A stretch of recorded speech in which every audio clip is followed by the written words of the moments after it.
No, keep them. Go live. Make them while we're live, so we have like video evidence. Well, first things first, guys. Can we cancel Hawk?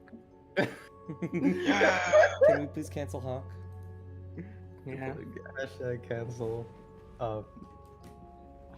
Gonna kill Bagless in cold blood.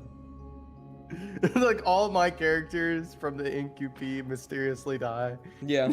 Yeah. So many rocks falling on people's heads these days. Not for real. Let's see. Alrighty. Hey, Bard. While we wait for Joy, I'm gonna shake Joy. I grab Joy. I shake. I keep thinking about the.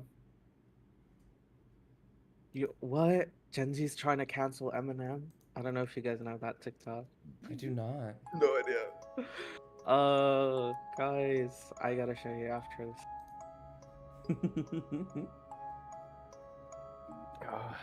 I will wait 2 more minutes and then we will start. To be honest, I forgot. I got like the ping and I was like, oh wait. I was like shaking a friend to play a game and I was like, oh wait, D&D. Never mind, never mind. Abort all plans. Did he not realize how poorly it's going to go for them to cancel Eminem? Says Bard. I think there is a reference I'm not understanding. Yeah. Oh my god, Bard knows it. I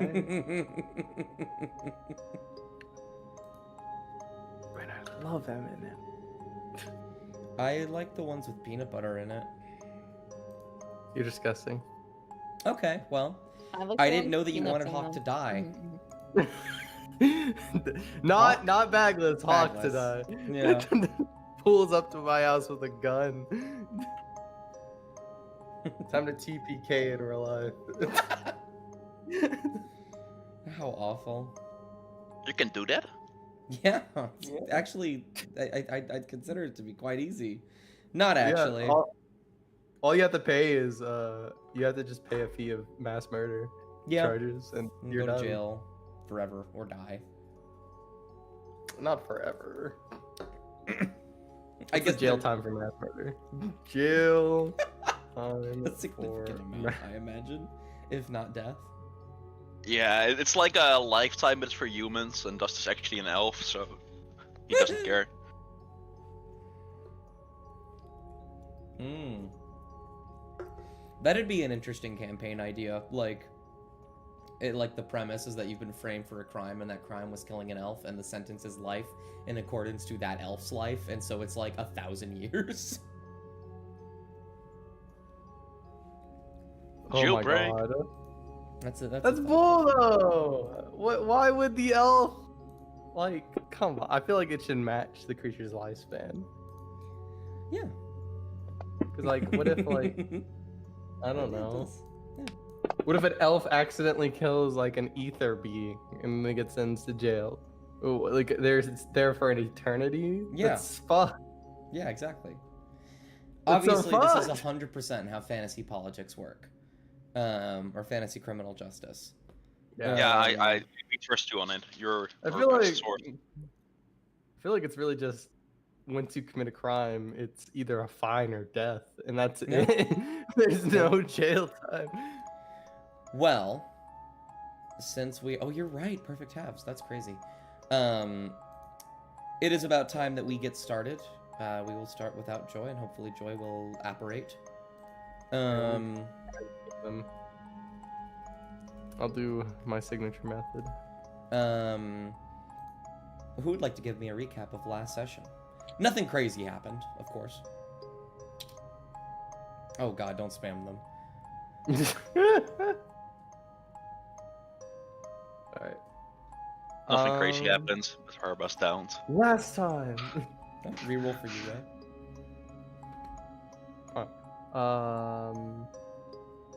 Okay. Oh, for me. Do we want me to give the recap now, or just?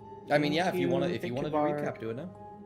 Alrighty. Last time on Hiram of the Lost, we confronted. Well, we were shared our information, and we were going to check and make sure that Marina was okay because we found them on the hit list. When we arrived to the courtyard for the council members, we saw them all incapacitated except for one person, individual. I don't remember their name. I remember it began with an L. Kippen. I'll just call him Kippen. Lynn. All right, Lynn, but you know, Kippen. It just wasn't Kippen. You guys Oh, was it? Okay. Unrelated, by the way. Unrelated. Anyway, you guys never got to figure out what happened with Kippen. he told us his master plan. Well, he didn't really tell us his master plan, but he was like saying, "Oh, how everyone in this town is inferior to him, and that he must be the best." So that means I have to kill all the council members and become the best. I don't know what really his goal was, but we were like, okay, well, let's cut that shit out. So we tried to kill him. Well, you know, bring him to justice, but murderize him. And it went not terrible. We, Mama Bear helped us out at some point. Was brought back and started helping us out. Cola started to help the other council members escape, and as soon as we brought down Levlin, it was quiet for a moment, but then, of course, the angel that was helping them during the battle revealed itself to be a false Hydra. It started to sing, and we all passed out. Indeed, I'm debating to even give you an inspiration, but I will. Oh God. But yes. Now, if you want to hear my fan theory, if you want to hear my fan theories, just listen to the thing I just said. And so we will pick up with all of you unconscious. Some of you are attempting to flutter awake. Some of you are people who are immune to sleep, certain spells like that. And yet you are still knocked out to some extent. I'm debating on who I want to start with. I have something for each of you. Magnus is probably in like his sentry, like he can perceive everything going on, but he can't move. Because I'm guessing the state he's in. Nodder has immunity to magical sleep as well. I'm not sure if that matters though. All right. I think because it will provide context for a lot of your other things, I'm going to actually start with you, Backless. Okay. Backless, we go back much farther for you than we do anyone else. Everyone else, we start in the entrance to the city when the false Hydra stands above everything else, but for you, we go back possibly a few years. You used to work on a farm, right? Yes. You were working on a farm with a friend of yours, a friend who has been there for you for as long as you can remember, truthfully. There, if I remember correctly, I have it written down somewhere.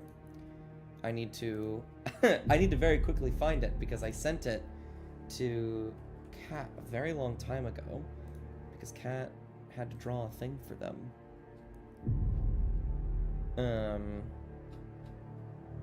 While I look for their name, you have known them for an incredibly long amount of time. They are a bard. They have been helping you in truly anything and any time you needed to leave or make any hard decision. They always sided with you. They are kind. They're a little sassy at times. They love the performance, and all they want to do is see you, and really anyone, succeed, because they are content in their life. Why did you leave the farm? Because Jesus. Because it doesn't exist anymore. On that day, it doesn't exist anymore. Was it a fire, you think? It was a pillage. A pillage. People ran through. You attempted to go out and stop them, but you couldn't because your friend, this bard friend, held you back. He was a bit more sensible in that way. He didn't want you getting hurt or dying when everyone else was a lost cause anyway. There was a talk to attempt to rebuild, but nothing ever came of it, and so you decided to leave. And though he strongly disagreed, he followed. He followed you as far and as wide as he could. And for however long you walked out and about without a home to call or a job necessarily, maybe searching out for those people that pillaged, he helped alongside you. One day, you come across a notice in a tavern. A city with a murder needing to be solved. He's hesitant. He doesn't want to. But Baglis, this is kind of your thing. Vengeance, investigation, you are a fighter after all.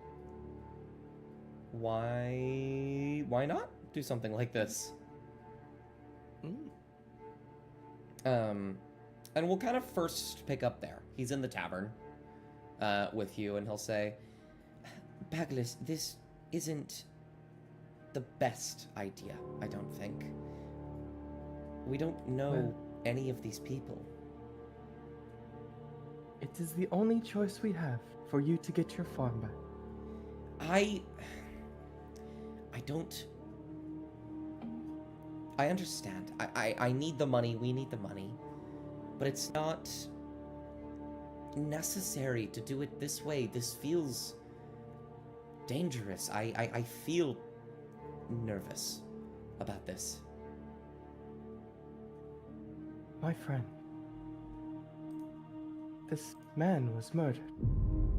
And I don't want to see his murder being glossed over like your farm was. Kind of frown. Look to the side. All right. Fine. I think that there are better ways to do this.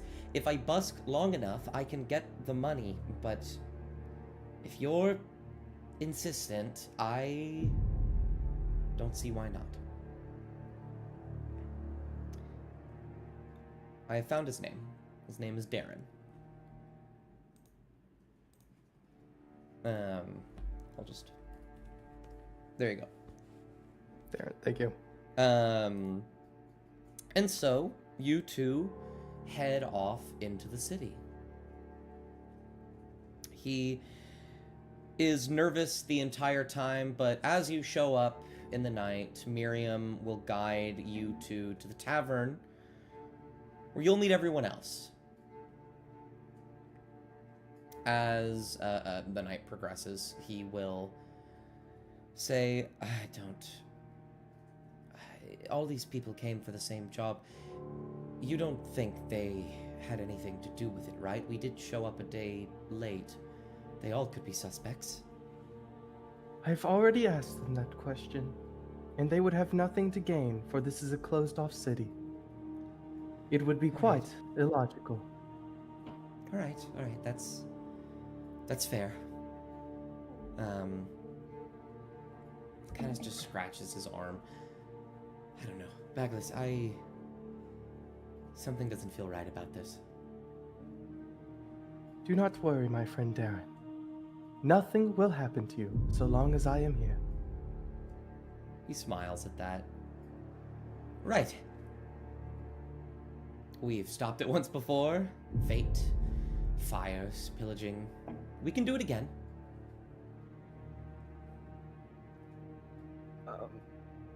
Baglis will glow a bright green.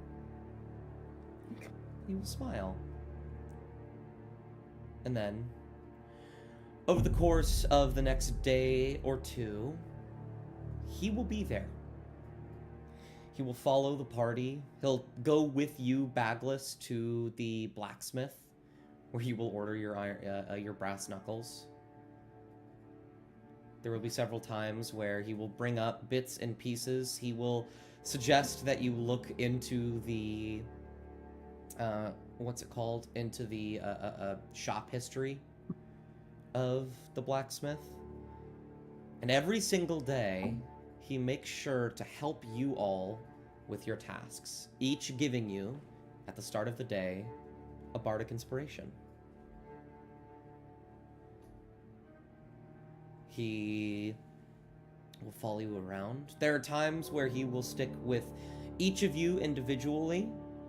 When in the night market, he will be with you, Natter, trying to help you look for people as you use one of his bardics to get some information out of the local standees. He will assist in fights. He will try his best to heal and convince, as he just exists. And then, Bagless, there's the library. All of you are fighting against this memoir that is frenzied and feral from some kind of force beyond your sight. And as it begins to speak, and it says the words that it said, something along the lines of, you will leave tonight, or you will die. And then there is a denial. I think it was you, actually, Bagless, that said something along the lines of, we aren't going anywhere. And then, this time, you see it. The False Hydra. You see Lynn standing on the little balcony above in the library, staring down at all of you. He snaps his fingers, and one of the heads of the False Hydra shoots through the door, and it's coming right for you, Bagless. A split-second decision, you stumble backwards for a moment as Darren pushes you out of the way. He is snatched up in the False Hydra's grasp and is immediately drawn out. He attempts to escape, but your brain can't see him. It can't comprehend what it's looking at because of the False Hydra's song. You watch as your best friend, someone you've lived with for years upon end, someone who helped the party get as far as they did, is scooped up and in an instant forgotten. And you don't remember them. But your body does. Somehow, deep inside of you, something that can't quite remember, trying to scream at you something that you can't quite see, and your body turns a dark shade of blue.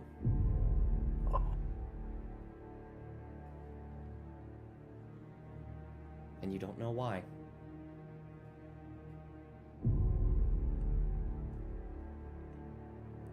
Moving to a little bit before all of that. Bjorn.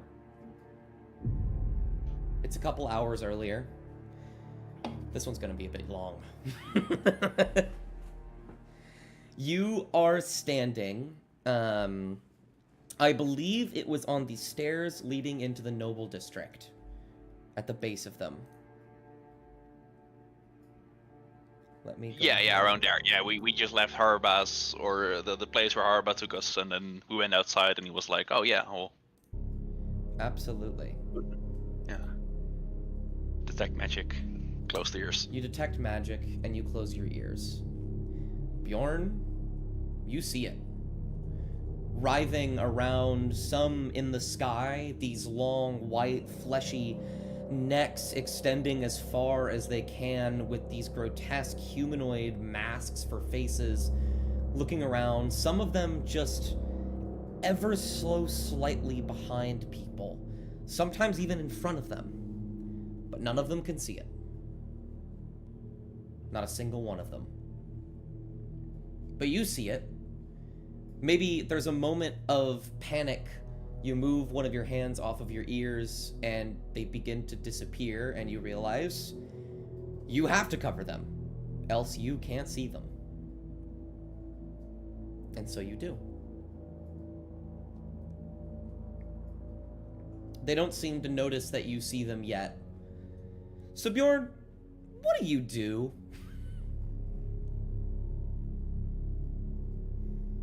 Oh wow. What will Bjorn do? Of course, just going backwards in time. I think. Well, obvious thing would probably be to trace the heads to like where they're coming from. I think that's the first thing he would do. He would look where does it come from. Yeah. You will begin to try and follow them. Your chest is heaving. Bjorn, you are fucking terrified. Because there are so many of them. So many heads of faces that you don't quite recognize. They're just off. They're not even real. Even in this moment, because, you know, he's not dead yet, you remember Darren as well.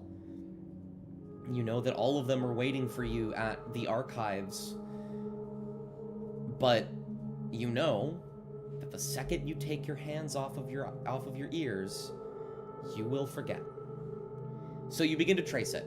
You follow some of the heads walking through the city. Eventually, you find your way into the residential district.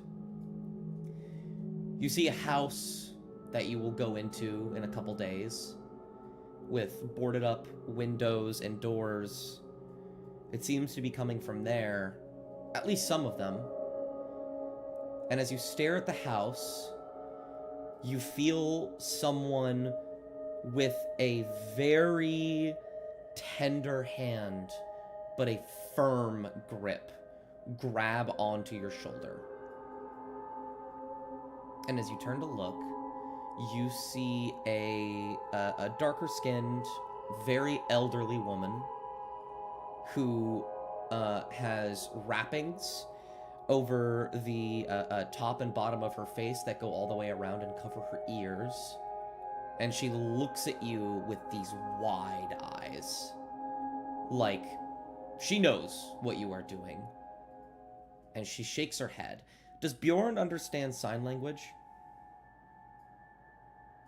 I think he would he would have decent understanding of it, but he wouldn't like know the entire language. So Got you. bits and pieces. She will begin to sign to you, and you will get vague ideas of what she is saying. How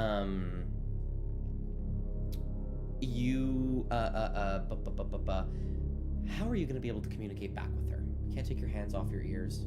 You can talk. You don't know if she's entirely deaf necessarily. But she will say to you, you can see them? With a question mark, obviously. Yeah, no, I think Bjorn would definitely be searching for a way to communicate here. I think he would probably find some way to use maybe some druid magic, some druid crafts, like a cantrip, try to move bits and pieces around, write things with a bit of magic. The way he can like still try to cover his ears. Maybe he would find something to cover his ears. He would try to be searching, and after some time he would find a way that works. Absolutely. You can find something to cover your ears, even if just temporarily. And the woman will guide you along to an alleyway in the residential district, hidden from most everything. You walk around and you see these children running around, playing, as these heads just exist around them. They aren't attacking, they're just watching, waiting. Find your way into the alleyway, and once again, she will sign. Can you hear them? Can you see them?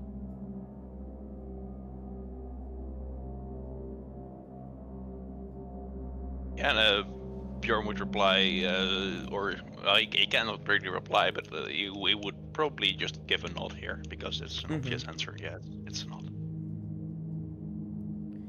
She will say, okay, they can't know. They will kill you.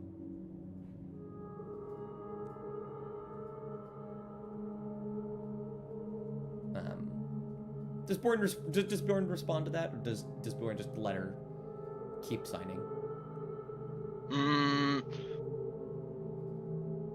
Bjorn would like step back, get like a bit of realization in like this city is more doomed than we thought. I think that's also like a big thing that's like happening here, that Bjorn realizes this is more than just a murder case. I think that's the biggest thing. So he's definitely in like a shock state, and here again. And then he would not really reply anything, probably just like wait for another message. There will be a moment as this realization sets in, and she will like grab you by the shoulders to like get your attention, and she will say, you need to leave. You need to run. You cannot stay here.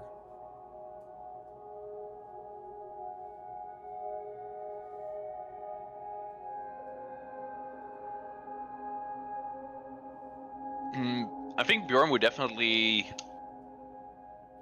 find others, probably. I think Bjorn would really be struggling here. Definitely get away from the heads and see if someone else is like outside of the reach of these heads. He would try to learn more while he realizes like, okay, I cannot take my hands off my ears, and yeah, he would do some discovering. Yeah. You will try to like leave, and she will grab you by the arm, and she will shake her head rapidly. She will rummage around in a nearby area and find some like wrappings, and begin to sort of cover your ears if you let her.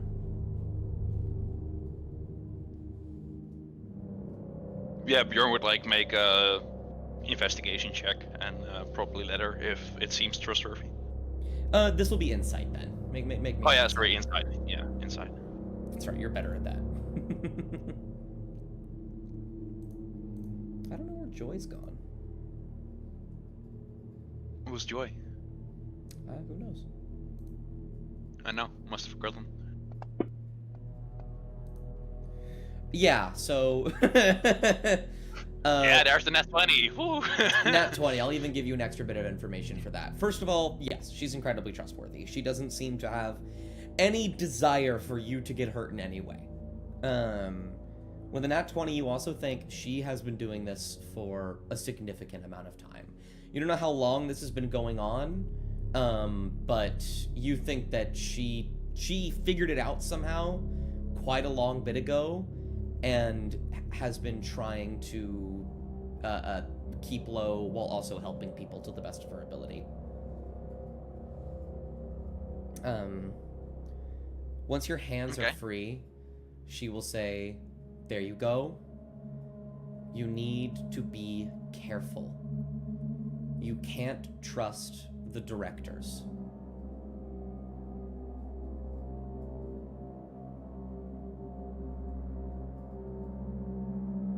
Yeah, Bjorn now having his hands free, probably using Druidcraft to like show these messages in the air from like bits and pieces around. He would go like, okay, so who can I trust? Ask the woman if they know more about anyone else that's also aware. Or... She'll sort of tap her chin. She'll say, the old woman knows. She knows something about it. She can help.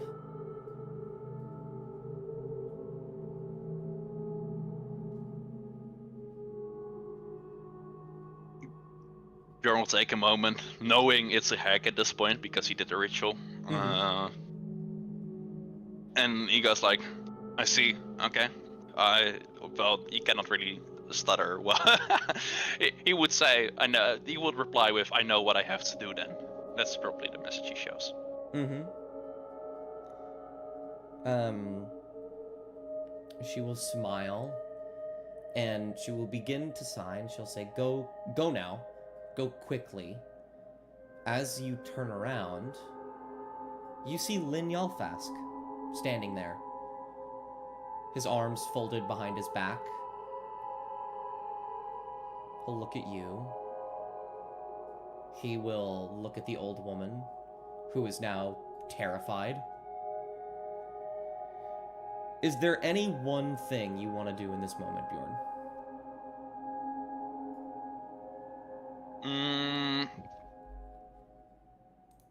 Did the woman look like a capable fighter? No. She is probably in her 70s.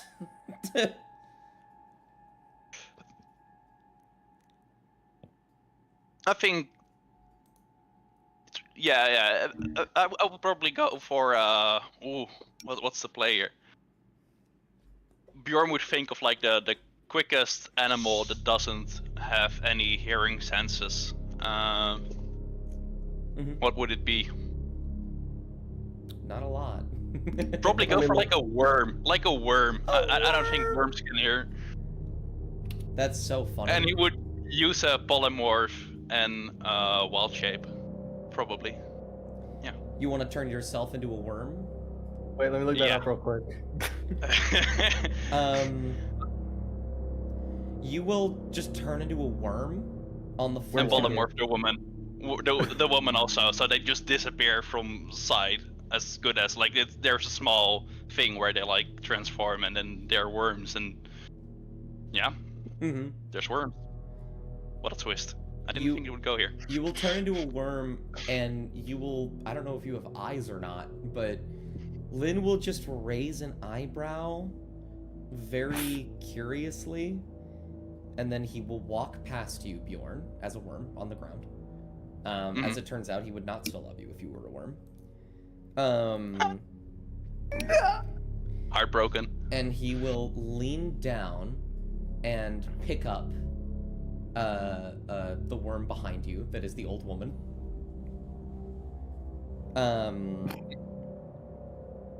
And he will raise his hand upwards, and one of the heads of the false Hydra will begin to move towards it.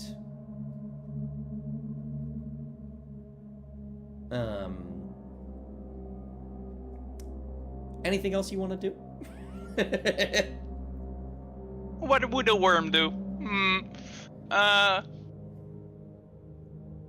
think Bjorn has somewhat accepted defeat in this moment, knowing like, okay, I tried my quick thinking trick.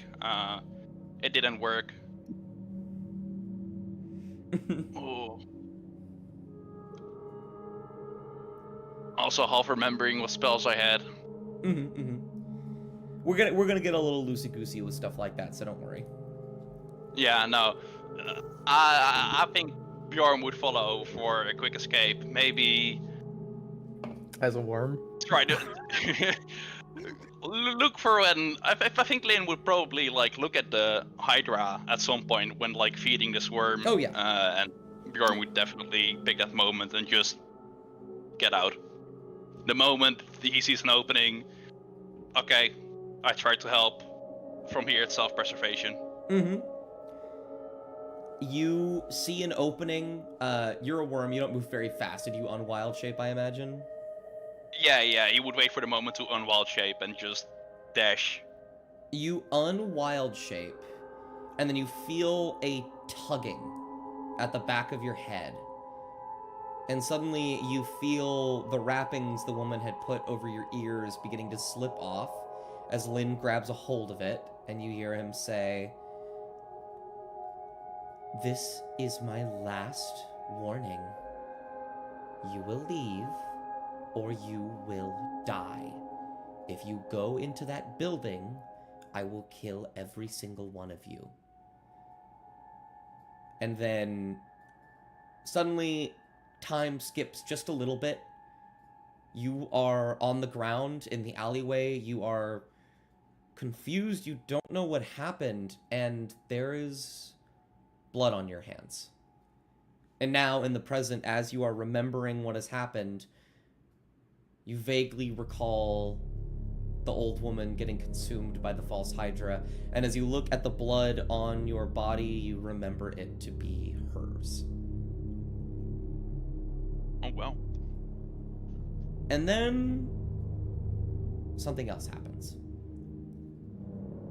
You, for some reason, decide, I don't know the logic, but funny, after forgetting all of this, that the best possible course of action is to cover your ears again. I don't make these rules, okay? Yep. Something happened. I'm a detective. You get a lead, you follow it. Yeah. And so you cover your ears. And you remember instantly. The elderly woman in the alleyway is dead, and in her place you see a head of the false Hydra bearing a mask in her visage, staring at you. It tilts its head slightly. It has this foul smile on it with... It doesn't even necessarily make geometric sense to look at the face.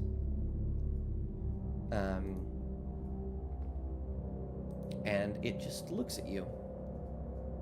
And the one thing that comes to mind as it begins to approach you ever so slowly is the old woman in the woods. The one that the elderly woman had told you about. Mm-hmm. Yeah, that's probably fair. So, where do you go? Oh. Yeah, I think Bjorn would make like a mad dash to the hut, probably burning spell slots. I think he had like control water and other things. If it's necessary, wild shapes, use it all. Mm-hmm. It's on me. You... There is a hack. The hack is strong. It's the one option. Yeah. And then, yeah. This head begins to encroach on you, and you can see it. It is ready to strike. It is ready to kill. And you make the smartest decision, Bjorn, you've probably ever made in your life. And you run as fast as you can.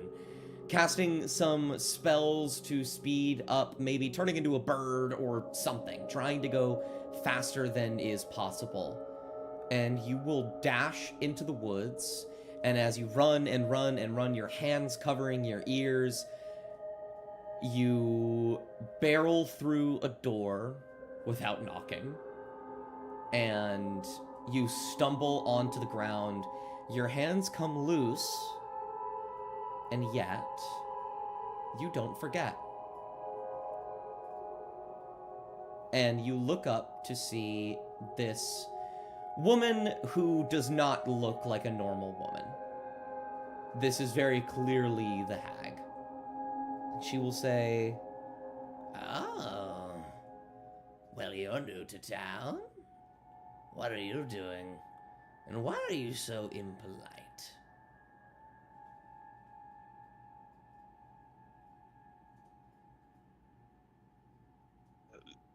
Bjorn going from one thing into another. Oh,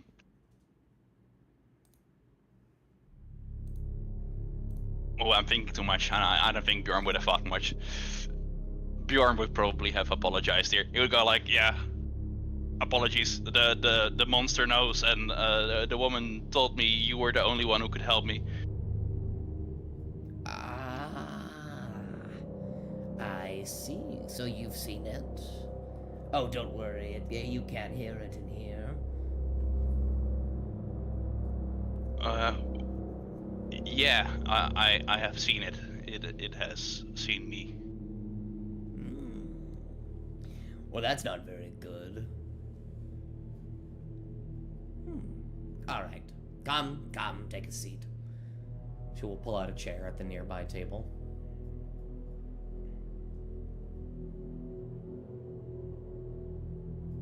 Yeah, Bjorn would sit down, repeat the action he did last time. So I think a spider would descend, and he Indeed. would let it on his hand, and then the same thing happens. Indeed, it will. And she will sit down. She will fold her hands and place them under her chin, looking rather devilish. And she will say, "All right. So, let's start with some questions. I imagine you are rather confused as to what's going on." Yeah, you could definitely say that. I have no idea how we are still alive. Well, in normal circumstances, you wouldn't be. Creatures like this only want to feast, but someone has the reins on them.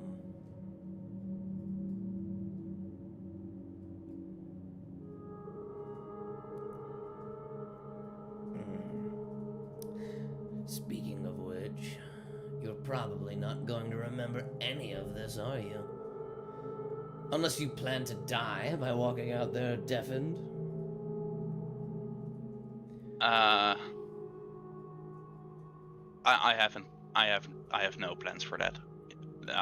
For now, it's this moment. Smart, smart.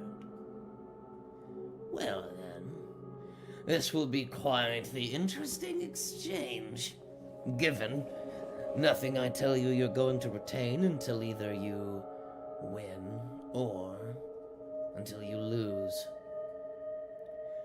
So, any burning questions you have? Any ideas as what might be going on? Any clarification I can provide?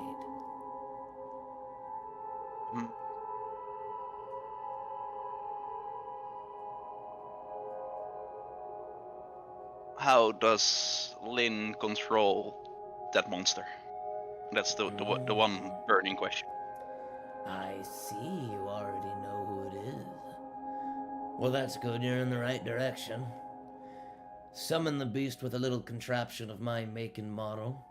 A music box. Simple little thing. Terrible little magics, though. Controlling, on the other hand, now that's different.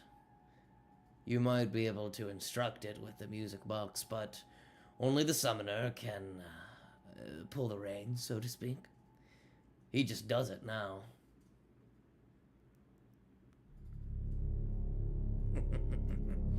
But, as I thought, he is rather stupid. Got a little bit too ambitious, ended up killing someone without the false Hydra. Now everybody knows. That's why you're here, isn't it? Laughlin. Yeah. Indeed. Well, the good news is you can bring that one back. None of the others, though.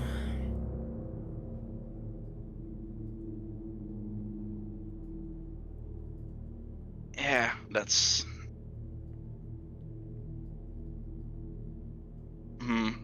I gotta accept that loss. Not much else you can do unless you want to join their ranks. Yeah, I'd rather not. Smart. Kind of scratch your chin. You know, I gave him that music box because I knew something like this would happen.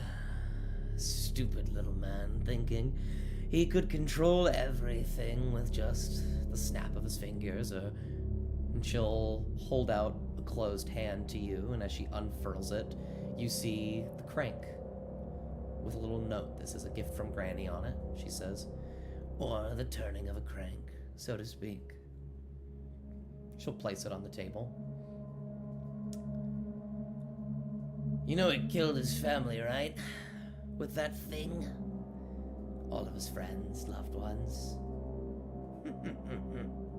I think it's eating at him. I hope it is. Oh, yeah, I wasn't that far in the discovery, but I'd assume so. Well, don't worry, you'll be back, I imagine. And then we'll do this song and dance all over again, and you'll be just that little bit closer.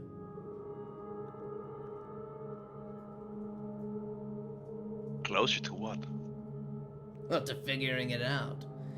You might have all the answers in here, but the second you leave, well, that's that. But you're smart. You had magics. I felt it. You saw me, didn't you?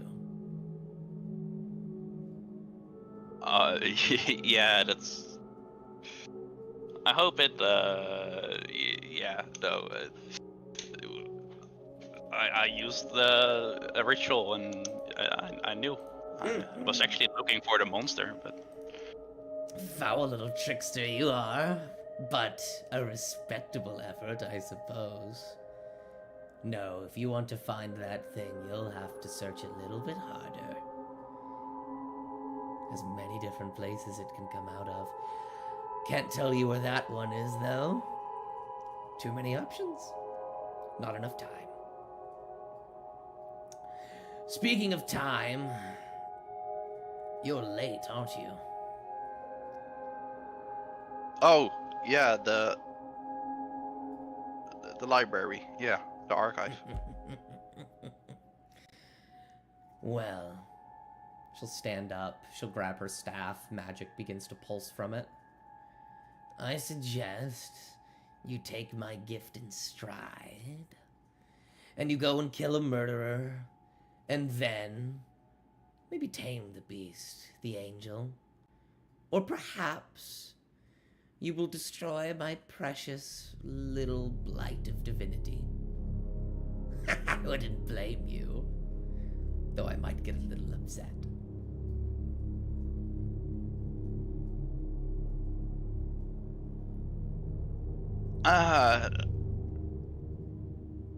Yeah, ooh. You give me much to think about. Well, my door is always open to you. Not that you'll know that.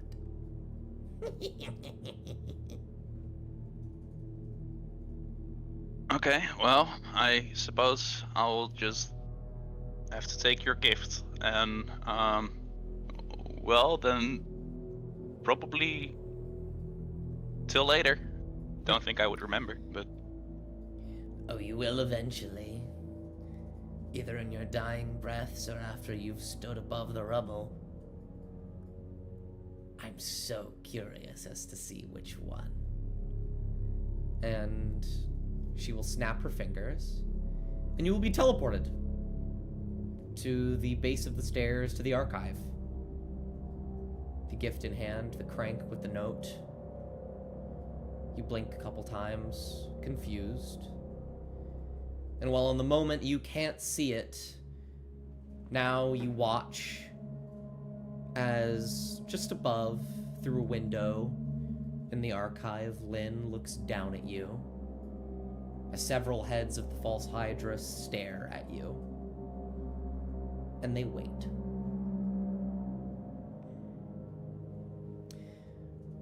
We'll move over to Janara, I think. Janara, to catch you up a little bit, because this is rather important for your context. All right. Baglis didn't come alone to the city. He came with a friend, a bard named Darren. You all are in the archives as of right now, and you are chasing who you will soon discover to be Ichila. However, as you look to the left, something sparks your divinity, your future sight, and you see it. Just for a second, the face of the false Hydra reach out and attempt to grab Baglis as Darren pushes him out of the way and is consumed by the false Hydra. You watch as Baglis's body tries to make sense of it as he begins to glow a dark blue, but you're more concerned with the fact that you can't make sense of it. Your divinity, it is screaming at you. It is trying to tell you something, and every single time it says it, as the words enter your ears, they are instantly forgotten. But it's piling up. They're not discarded, they're just there, unheard. And it becomes too much. And you go unconscious. Over the next day or so, they will take you around the city where you need to go. They will put you into the tavern, and you will have a bout of divination that you won't remember when you wake up, but in this moment, you do remember it. Let me... boop. Was it this one? No, it was this one. No, it's not. I lied. There we go. You are floating above the city, Janara. You look down, and you can see it, all of the heads attached to necks. It's like a giant yarn ball with several split ends of cut thread waving about, just singing. And you hear the song, but you remember everything for a moment. These little moments of the false Hydra existing just beyond your periphery, something trying to tell you something was wrong and never quite being able to get there. You remember on your first day here with Haraba, as he reached for his spear looking at Holly. You turn to see where he's looking, and in this moment, you see it. The false Hydra, its head right behind Holly. Its mouth wide open, ready to consume them. He goes for a spear. The false Hydra recedes. And you stop him from throwing it because you don't know what he's looking at. But right now, you are floating, and you're staring down at all of this. And you feel this cold, yet gentle silver light brush up at the back of your head. As you turn around, you see her. You see Lunanora in whatever depiction that might fit. In some cases, it is a full moon that is far too close. Some have said to see visages of a humanoid form made entirely out of the aurora borealis, stars, galaxies, incomprehensible. But right now, you just see the light. Silver light moving to and fro, gentle tendrils brushing up against you. It is comforting. And she will say, I have been looking for you for a terribly long time. Her words are disjointed, almost like a radio cutting out. It appears we need to talk. And this is where I kind of open up. Whatever you'd like to say, Janara, whatever you'd like to do, you have the floor. Janara will obviously be in shock for a moment, looking at what she perceives to be Lunanora. She'll look back at the scene that she was looking at earlier, towards the spot where Haraba was standing and Janara was and everybody else, before looking back at Lady Lunanora. She'll be confused, and it will definitely be readable on her face. Not in a scared way, more in a comforted way. In a sense of, okay, So, I know that what I've been doing is what I was supposed to do. She knew that, but this was kind of that confirmation that she was just supposed to follow her light and that everything would be fine. Mhm. Janara will look at Lady Lunanora before bowing her head a little bit, out of courtesy, out of like just automatically doing it given how she grew up. And the only thing that she will say, the only thing that she feels like she's allowed to say is, it will be my honor to be able to speak with you. There will be a flickering of silver light. It is not often I get to speak to my disciples. I've made a habit of avoiding such a thing, but this seems dire.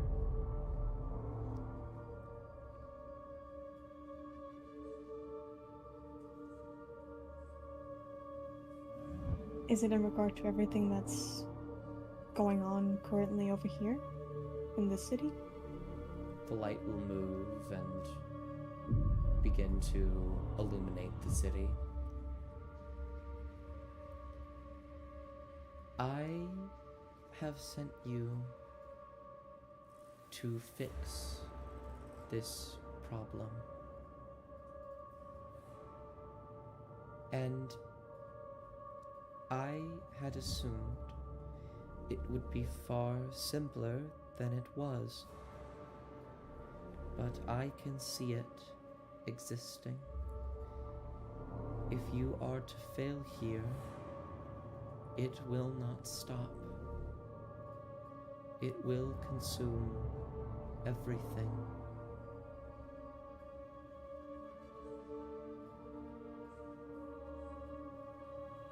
Then we shall stop it.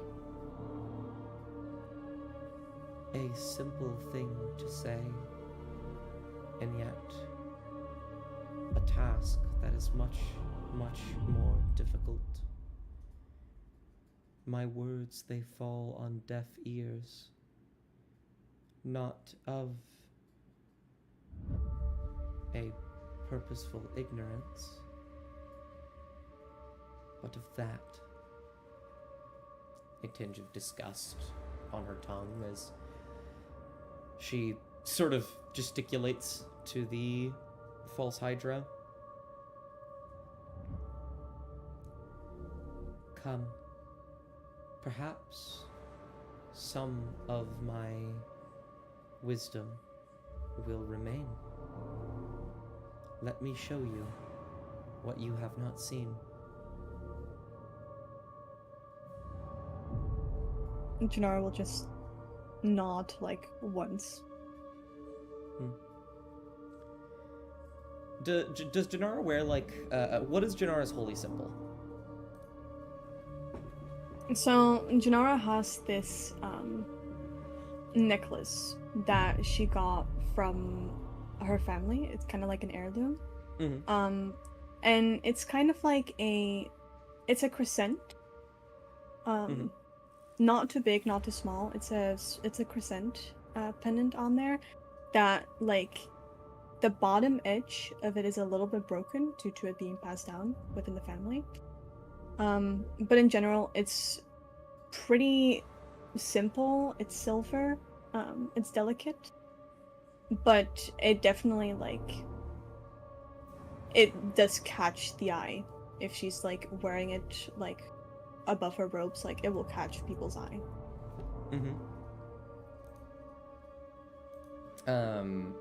You will close your eyes for a moment, and when you open them, you feel a strong silver glow from your necklace.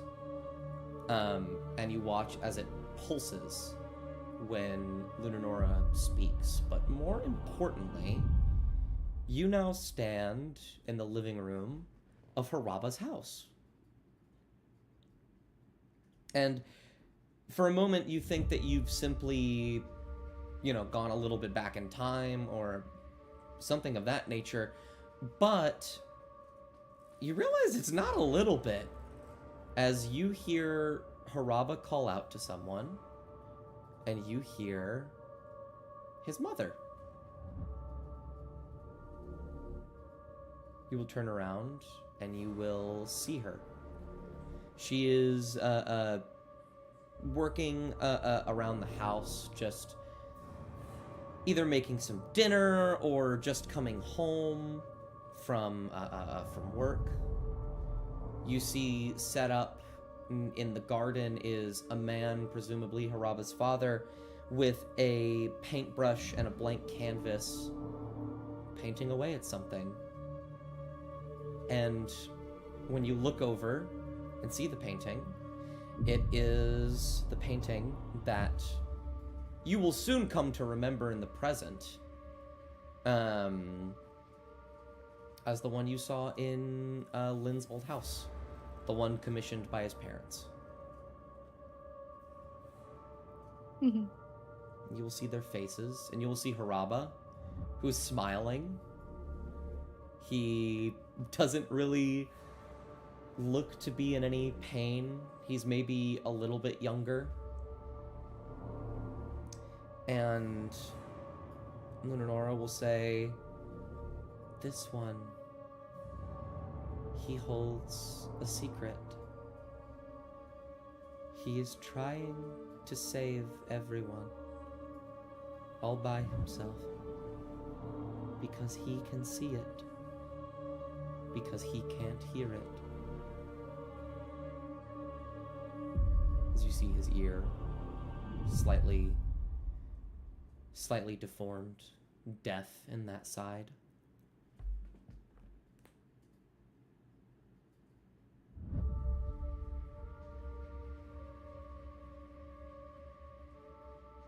Janara will just take in the scene for the most part, not really wanting to interrupt Lady Lunanora, so she's staying quiet for the most part of it to ensure that Lady Lunanora is able to bring over the message, and so she's able to properly hear and process all of that information. Mm-hmm. She is leaving room for you to ask questions if you do ever want to ask questions. Okay. But in your silence, the vision will continue. You will hear a knock at the door, and the father will go and answer, and you will see Lynn Yelfask standing there.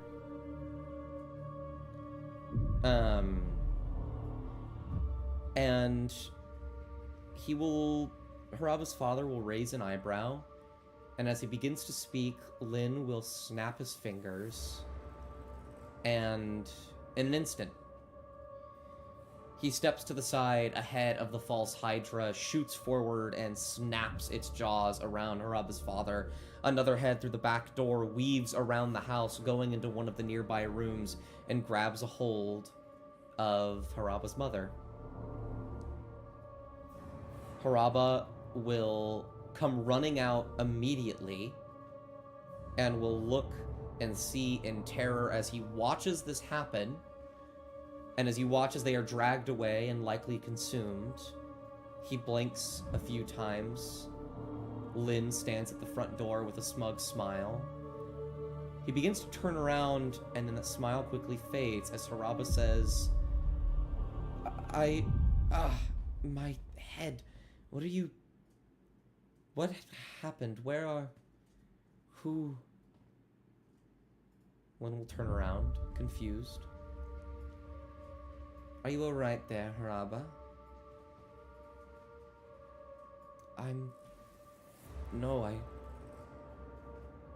He'll look confused and upset. Go to bed. You need to get some rest. You're clearly sick. And Lynn will close the door.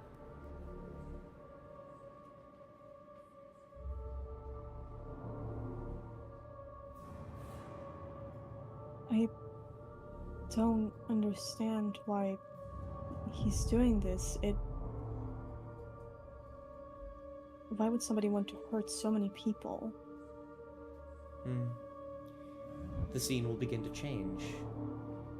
you will see Haraba's mother standing at the table in the counselor's chamber, standing behind Lethlin and Miriam.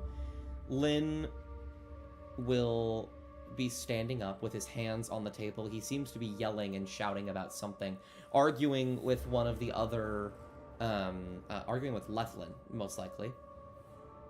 And Haraba's mother will step in and say, "Really? Is this how we're going to handle this? We are adults. We are running an entire city, an economy, a military. The least you could do is show some respect to the one who's been taking care of everything. You just got here." Lynn will fold his arms. He'll scoff. And he will just narrow his eyes. And then the scene changes yet again.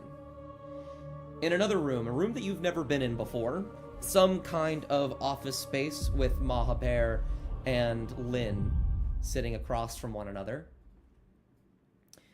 Additionally, you see Haraba sitting in the room as well as Haraba's father, except this time Haraba's father is clad in armor.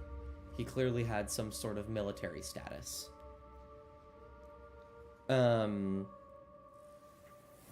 Mahaber is getting that kind of angry where she's not shouting, but she is just quietly fuming as Lethlin is just kind of talking more and more and seems to be making more and more requests and demands.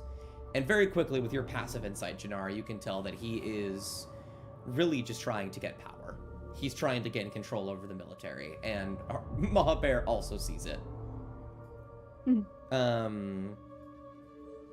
And it looks like she is about to explode as Haraba's father holds a hand out to stop her and says, "This is not acceptable, Lynn. You know that. If you want to be making requests such as this, you will need time under your belt and trust under your belt. It seems that since you have stepped into your position, you have wanted nothing but success at the tip of your fingers. You will wait and work like the rest of us." Lethlin will not be very, or Lynn will not be very happy about that. And you will be back in the sky. A man driven by petty desires for power would kill anyone in his way.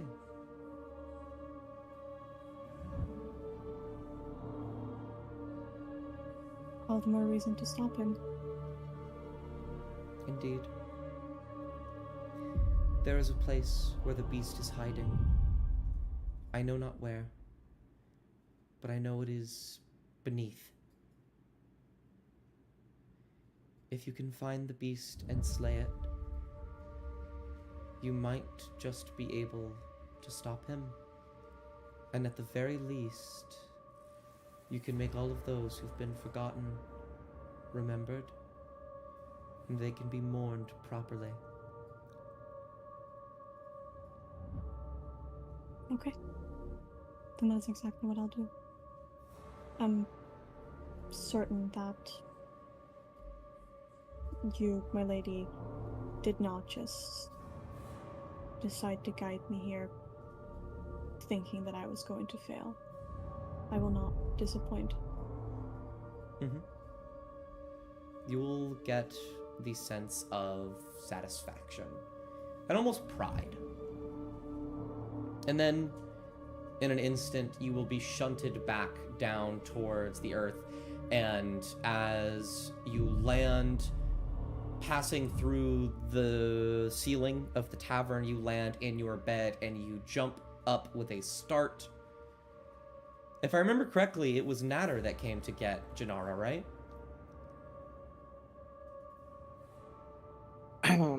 In which case, sorry? When Janara, it was right after the session that Joy had missed. I think Natter went to the tavern to go get Janara. Yes. Yes. Likely. Because Uh, I also missed the session after yeah. when she came back. Janara, you will startle awake as Natter stands next to your bed, and you don't remember a thing. But you do have this bizarre sense of purpose. Whatever you've just been shown, while you don't remember, it's given you some determination.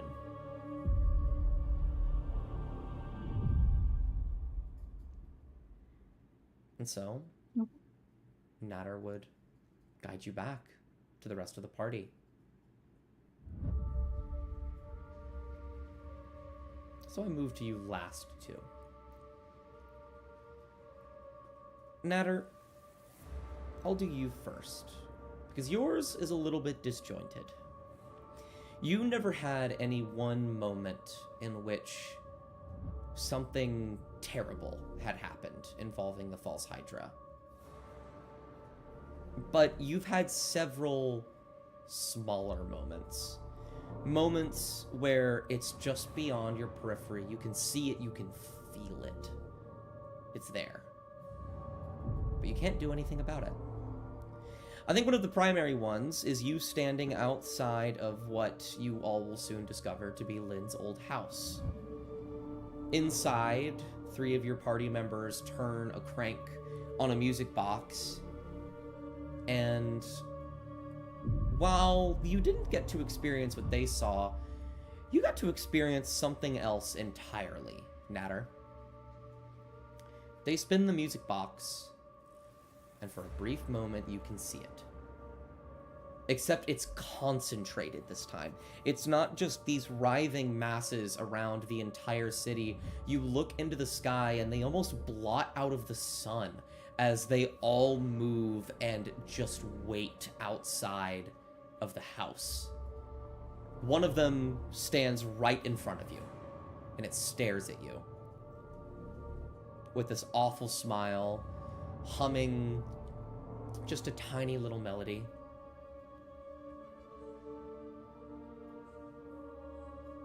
You are startled, and you see everything.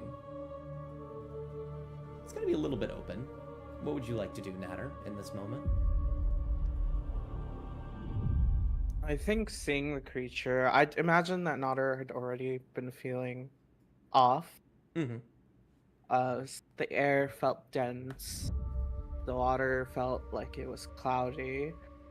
Like, as soon as they arrived into the city, at least. It was a lot more different. And then he'd stare back at the face. Would he recognize it by any chance? Like, I mean, he's seen Haraba's parents and a number of other people. Let me see what face it would be. Actually, yeah. I have a couple. I think it's Darren. You see Darren's face staring back at you. I actually do have images of all of these people. Ooh. Would love to see them. Let me go ahead and download them while you talk. I think in an odd twist of fate, Nodder, who is familiar with Darren, unable to recognize who it is, would reach out to the face, slightly caress it.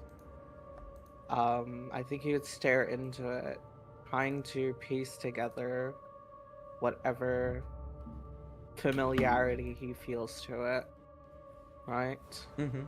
It is, to him, this is an illusion. Something he's quite familiar with, right? Mm-hmm. The reality hasn't set in. This is likely the work of, the false Hydra. To him, it's another visage, another illusion that's sent to scare him. He's quite familiar with illusions. So yeah, I feel like he'd reach out to the Hydra, caress it slightly, look into it. Even if the face is horrifying, there is something familiar. Indeed. And it doesn't necessarily There we go. There are the images of what these people look like.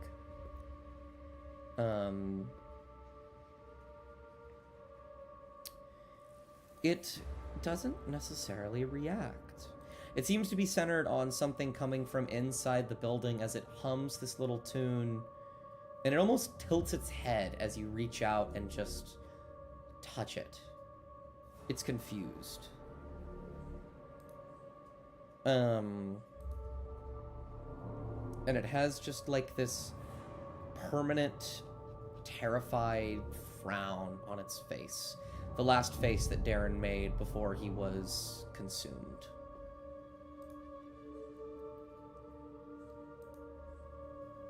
It almost begins to weep ever so slightly.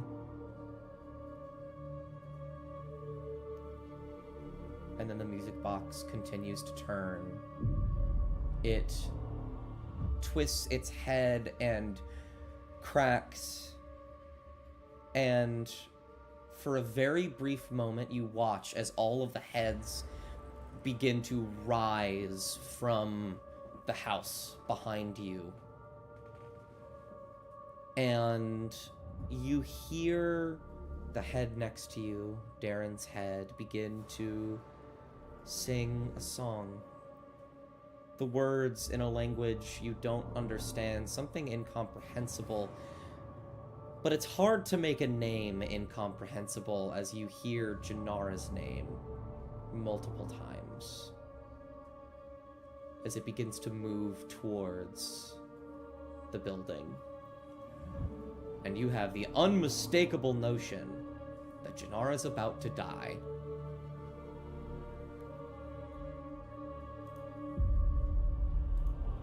I think with that, Nodder would honestly instantly rush into the house.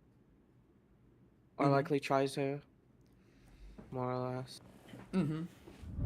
You will rush forward, attempting to get into the house, and immediately the False Hydra will notice that someone is interfering. Multiple heads, including Darren's, will move forward, and one of them will make an attempt to grab you, Natter. How long do you think Natter is able to dodge before he is eventually grappled by one of these things? I think for a while it'll be easier because he's more distressed, worried about Janara, I feel like, over his own safety at the current moment. I think he'd attempt, like, you'd see him like dodge a couple of the heads and like rushing towards the door, but each time another head would come and block it in front of him, and at the end I feel like he's going to be sort of dragged in from the back, and that's when he's caught. One of these heads will grab you, and it will begin to fling you around wildly, and you will just be held in the sky, maybe 50, 100 feet above the city, and it looks like it is about to open its maw and consume you, and then it stops moving. And you look down, and you see the back door to the house is opened. And Janara steps outside, their foot just almost leaving the door. And then something pull them back in. And the False Hydra just kind of stops for a few moments. And then it begins to cry openly. It just begins to weep as it slowly lowers you to the ground, and it just starts screaming pleads of forgiveness to someone. After a bit, you will recognize Janara's name again in there. A few times. I think, Natter, I'm not going to tell you how to feel. This is confusing and terrifying. However Natter would take that information in, it's how they take it. Yeah. but it will slowly begin to just lower you to the ground, and let go of you. I think you'd see in that like all-consuming moment for Nodder, I feel like his eyes would essentially uh they'll frenzy around, right? You know, and he's like shell shocked essentially. This is probably one of the only times he'd actually experience what it is to be close to death. At least being, you know, hung on the air by a fucking creature, a Mhm. hydra at that.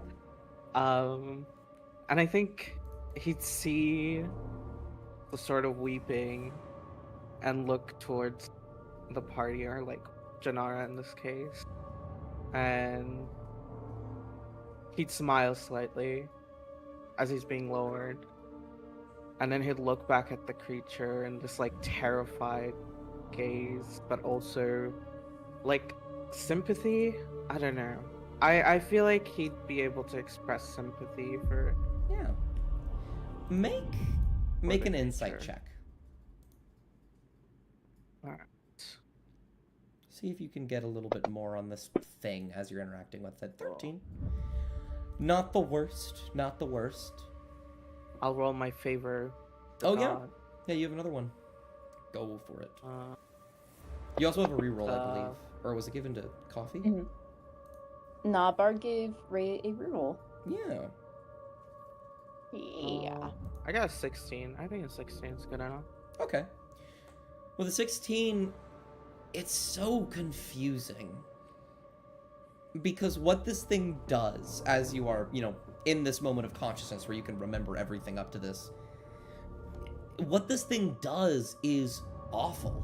It's terrifying. It's evil. This thing shouldn't exist. There's a bit of sympathy, because it appears that this thing is being forced to do something and is trying so hard to do it correctly and is so sad that it can't. But it almost just seems maddening. I think feeling sympathy is correct in this scenario, and I would never say otherwise. But Natter, you cannot get the unmistakable feeling that this thing should not exist. Yeah, I think since the start, since seeing Darren's like face from the Hydra, get closer to him, he'd known that it's likely something that either doesn't exist or shouldn't exist. And it's like a thought that'll continue throughout his encounter with the Hydra. Yeah. Whatever is his main course of action is ending its suffering, or the familiar face's suffering, more or less. Yeah. You will be set down outside on the front lawn. Darren's face will look to you curiously as the weeping begins to subside. Do you do anything in these final moments as the false Hydra begins to recede? Do you say anything? I would think that Nodder would remember a tune that Darren played when they met. Something that feels right in this moment. And he'll take out his lyre and start to play at the strings, essentially something familiar, something he remembers, barely, unsure of what it means, but something that feels right at this moment. You begin to play, and the false Hydra's head will shake and twitch and turn. It looks upset, and it will say, "This is not ours. Hungry. Stop. Stop. Stop." As it's just looking at you.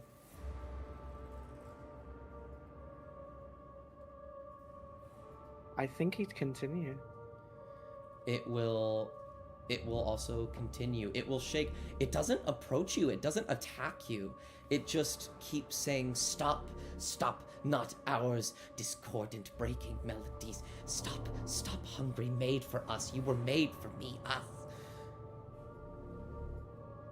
And as you keep playing, you three from inside, Bjorn, Baglis, and Janara, will walk out. And as you begin to forget, you will just see Natter playing on the lyre. And you don't know why you're playing Natter, but it's a good song.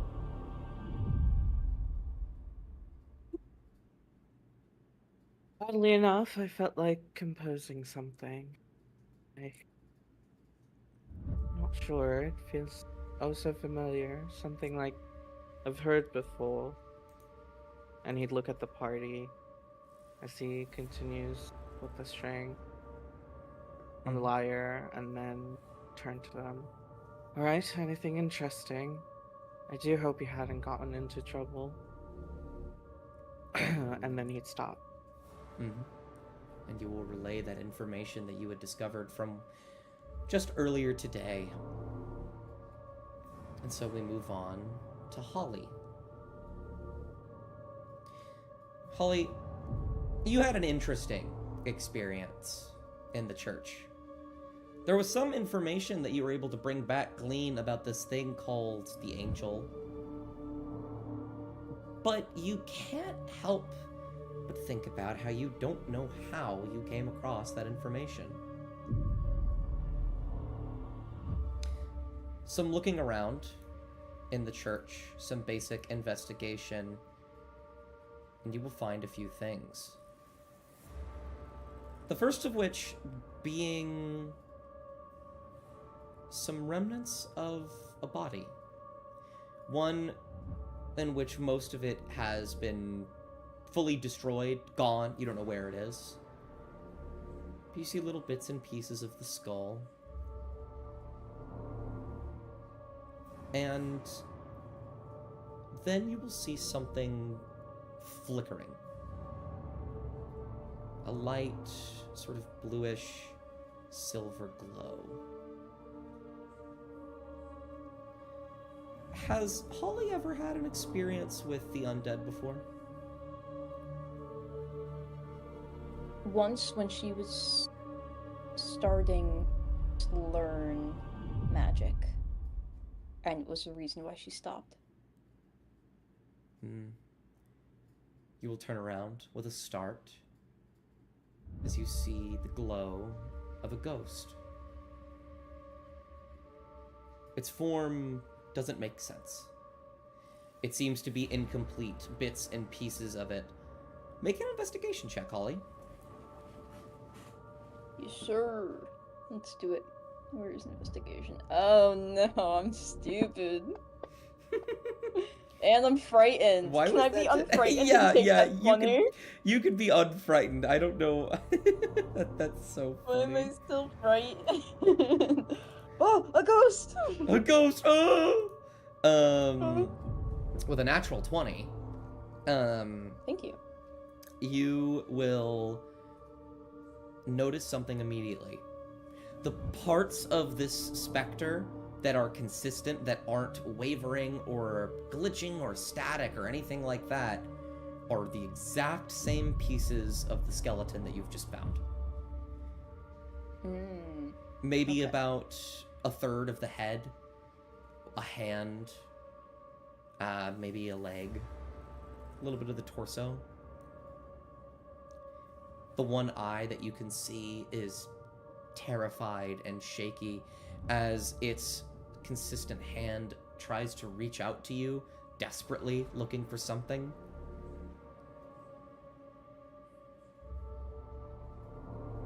She's going to turn towards the body and back to the ghost, and she doesn't know what to say, but she's like, do you need... Oh, what can I get you? It will try to speak through slurred words and choppy sentences. It tries to say something, and you don't think it's incapable of speaking. It will stutter out a few words that don't make sense, and then it will say, I don't know. But it will not be reaching out to you anymore, and it will start to weep slightly. Oh no. Holly is looking up at this ghost, dumbfounded, unable to piece together what she can do. Should she try to fight it, shoot it, or just stand there? And right now, she's choosing option 3. She's just standing there.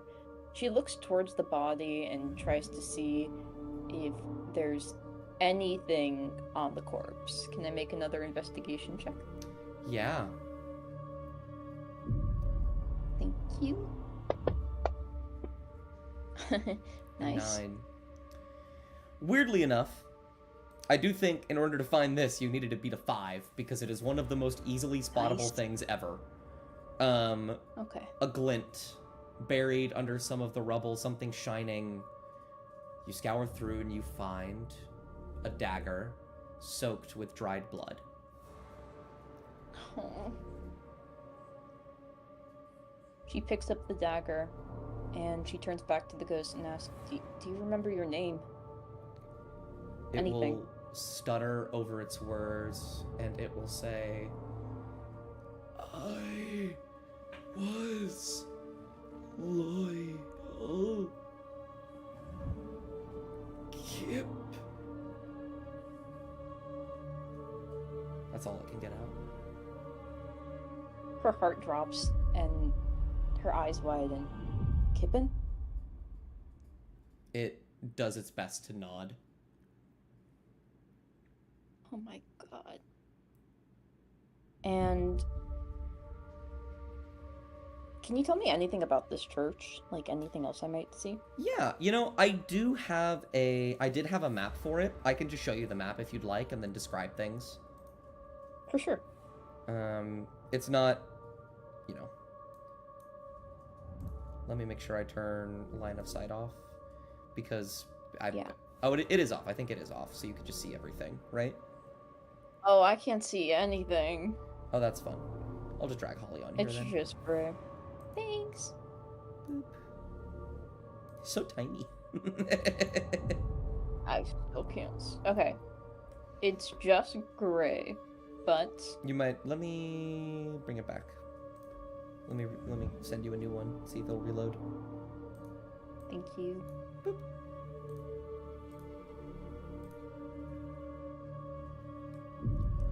Oh It- no, I got. Oh yes, I see it now. Yay. Yes, it is. Oh wow, this is beautiful.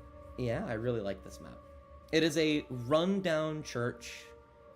It appears to be destroyed rather than abandoned, notably. Mm-hmm. There's not a lot of dust on anything here. Various books on Parvisa, the god of poverty. And there are, well, we haven't gotten to the point where you get the information yet. But That's yeah. okay. Is there anything in particular I got you're looking for that might be here? Now that I know, like, I think I knew it was about Parvisa before, but like, I don't know, that exited my brain. She's gonna be like, she turns to him and is like, you put the coins on Lethland's eyes, didn't you?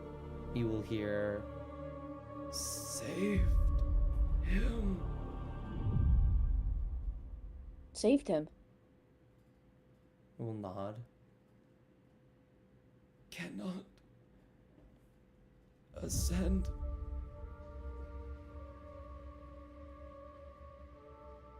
It will try to motion to its eye. Oh, okay. Is there already a gold coin on his other eye? No, there are no coins on the skull's eyes. Okay. Oh my god, this is the worst thing for the brokest bitch in the party to be here. I'm gonna look around for some coins, just anything. Please, please, I don't have any money. You will look around. You will not be able to find any money here.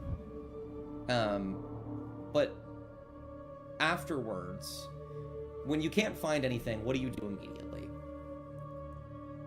I am going to try to find some of the other pieces of the body, if there are any.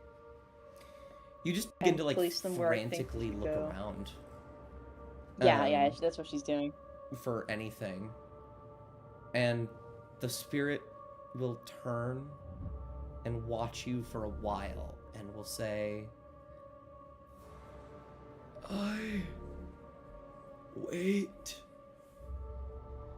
You fight.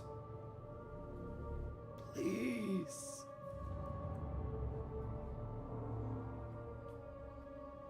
Okay, yeah.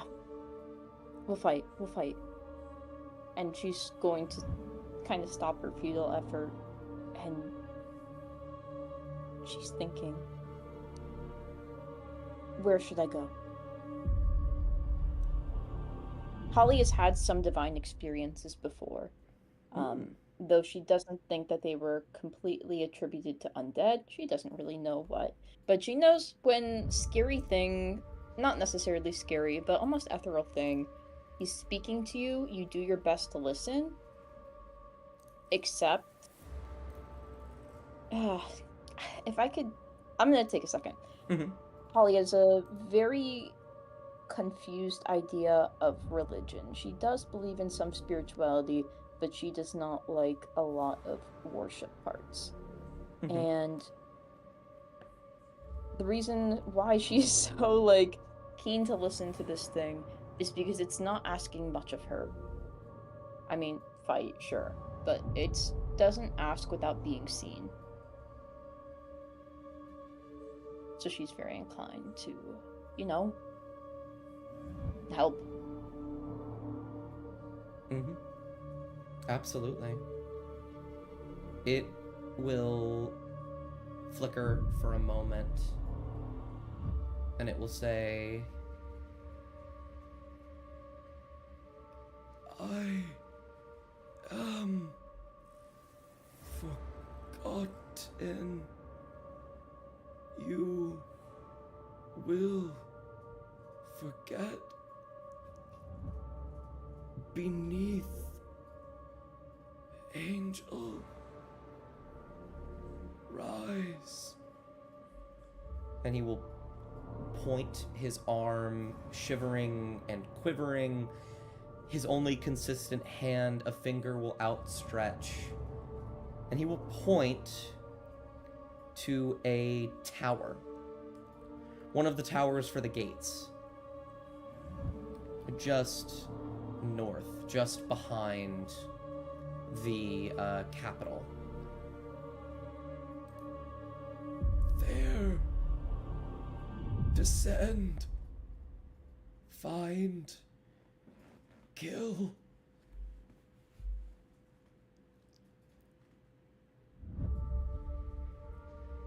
Okay. She nods, she looks out of breath, she doesn't exactly get it, but she's going to try and help this spirit.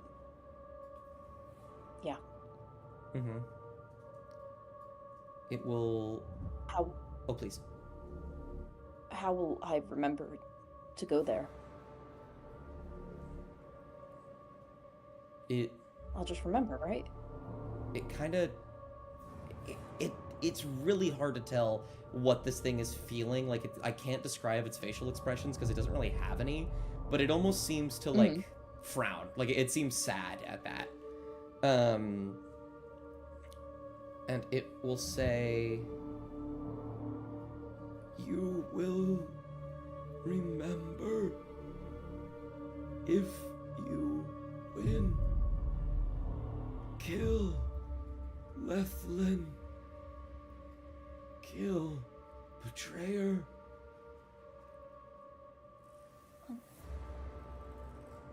Betrayer. Okay. We'll do it. It begins to weep again, and it will say, "Go find them. Please come back."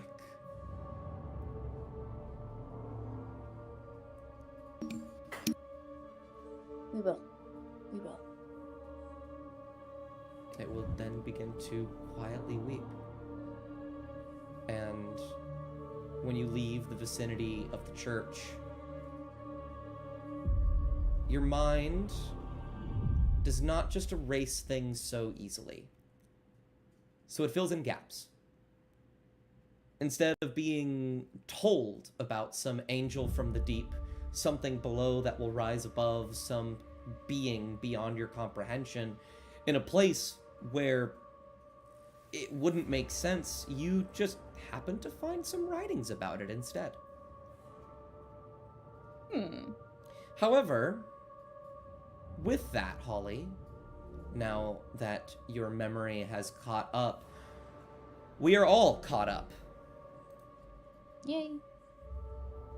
All of these smaller memories, things that didn't really deserve, 30 minutes of time to dedicate to, come flooding back as well. Little bits and pieces of the false Hydra being just outside your periphery. Whenever you would hear that little music box, Bagless, I remember when you cast a detection of good and evil, you couldn't see it then, but you see it now. It stood there, right in front of you, watching, staring at you, waiting. And yet you couldn't see it. Happened with you a few other times as well, Bjorn, when you tried to find out if there was some kind of creature here or there. It was watching you. It has always been watching you, always standing right outside your periphery. And as you all fade out of consciousness, sitting in this square as the false Hydra bursts from the fountain and screams begin to ring out into the city, suddenly you begin to descend.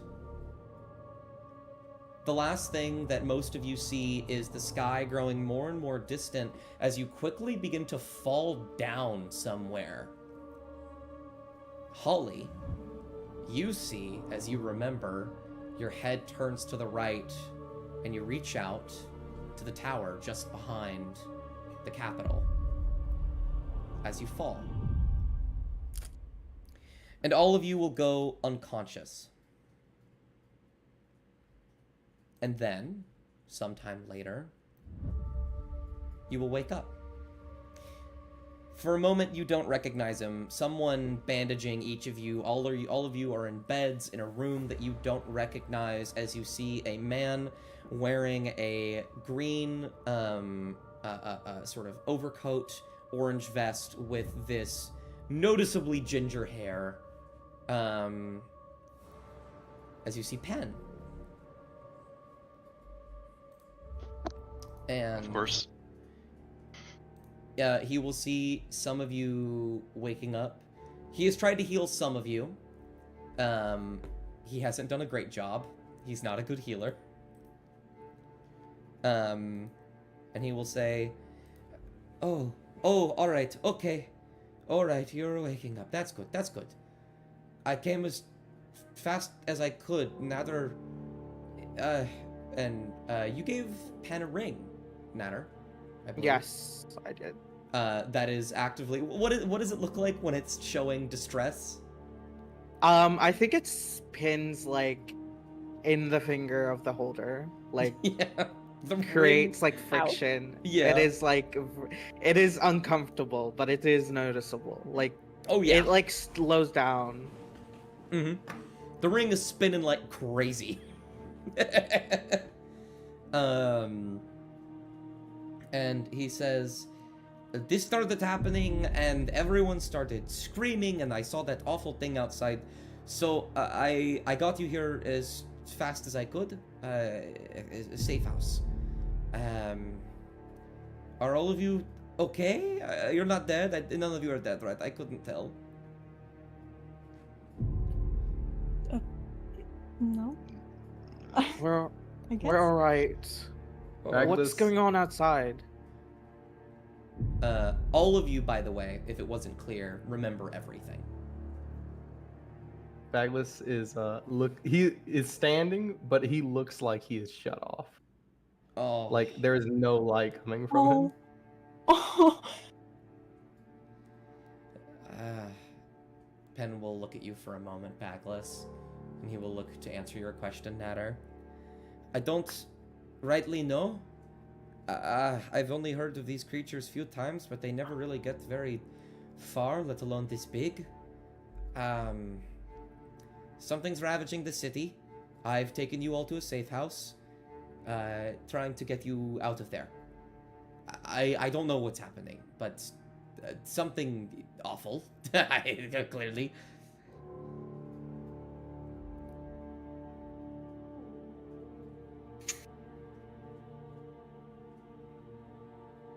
Just kind of look around to each of you in your beds. I think Nodder is gonna get up and get his bearings like quickly and look at the party and be like, quickly, I don't believe we have any time left. Thank you, Pen. I owe you a favor. You're And going. he's like, You're going out there. You're gonna go back. Yeah, to the I tower. don't think we have any other option. Tower, you say, Holly. Holly points at that damn tower. We're going there. That's where thing is. As soon as Holly says that, Baglis will draw his sword and start making a march for the door. She follows Alright. fucking suit. Penn will like look around terrified, and he'll be like, "You're just going to go? I can get you out of here. You want to fight that thing?"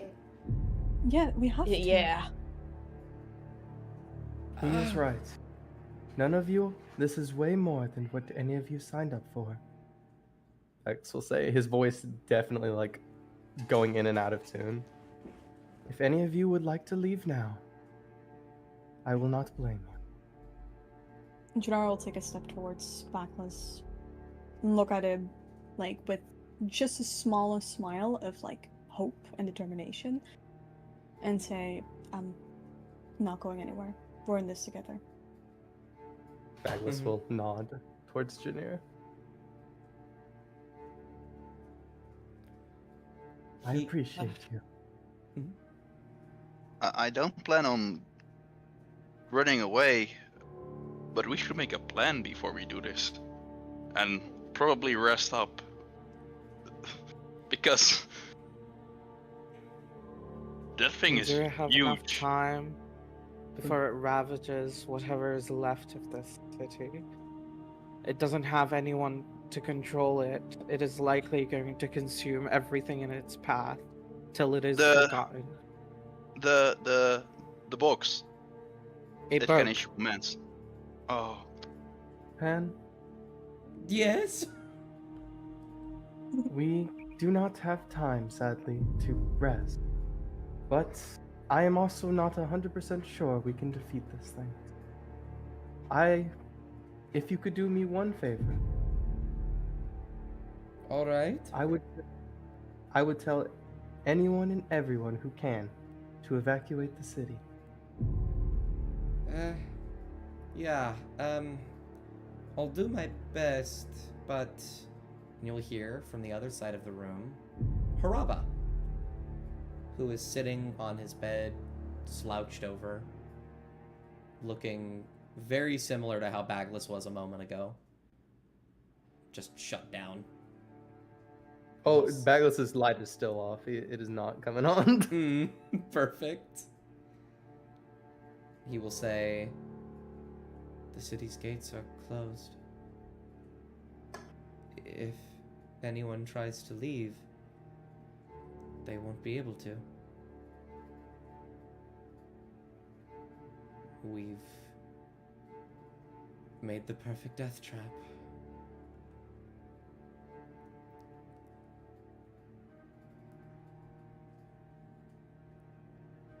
Kind of folds his arms. Gods,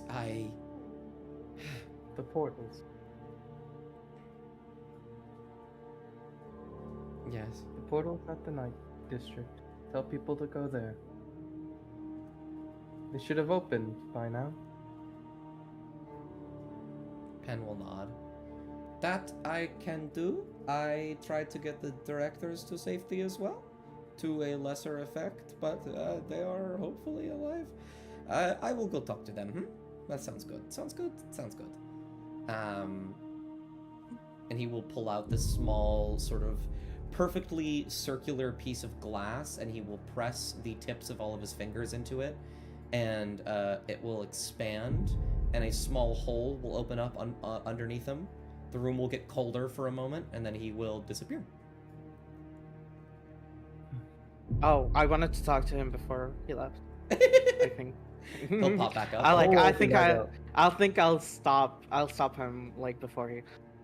Pen, if we do fail, if we do, knowing myself, I think I'd likely not fail. However, in the chance that we do, please, for the love of God, hire some adventurers, anyone that we know, to kill this thing. Else it'll just rummage through whatever it can. Its only instinct is to feed. It has no familiarity of who it was or who it consumed. And the only tune it can hear is its own, as it makes others forget. Write something down, something to help you remember. And then... You must be quick. I won't keep you for long. And then he'll let go of Pen. Yeah, he will nod, and he will say, "Will do," as he goes falling into the portal. Haraba will pick himself up. He will slowly reach over and grab his greatsword. And he will say, "You know, it's ironic. My head has never felt more clear."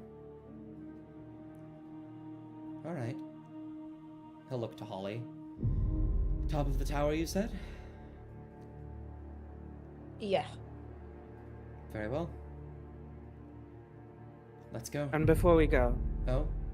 and Nodder will take out his lyre and play the same tune that Darren always played. The thing that he was unfamiliar with, but I think he probably remembers now. Does he remember, Dust? You remember it. Yeah. And he plays it, and I want to use Song of Rest with our, like... essentially, it's more so flavoring. I think we're probably going to be healed up, I'm guessing. Well, the only thing you have to heal you at the moment is your wizard Adderall, but yes. Yeah, that's what I was thinking. Gotcha. Yeah, would you consider what we took with Pen a short rest? I think that's fair.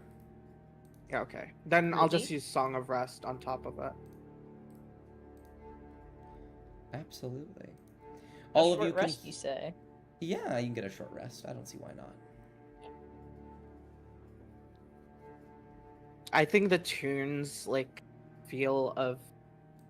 Like, the slight hint of anxiety is, like, taking off... Like, a slight hint of anxiety is taking off of everyone's chest as they hear the Song of Rest. Absolutely. Let's see, 9th level. It's an extra 1d8. So all of you will also heal for 8. Because of the Song of Rest. So I'll put you there. And the rest of you can use your Bagless? hit dice to heal. Whatever you need to heal. When Bagless hears the music that sounds like Darren's, he is not going to, but if he could, it would look like he is about to explode. Okay, damn. Like, in what way explode? Like, Just break like- down. Gotcha. His suddenly a being not made of flesh and bone like most, begins to shake and shiver with a rage that you did not know he was capable of.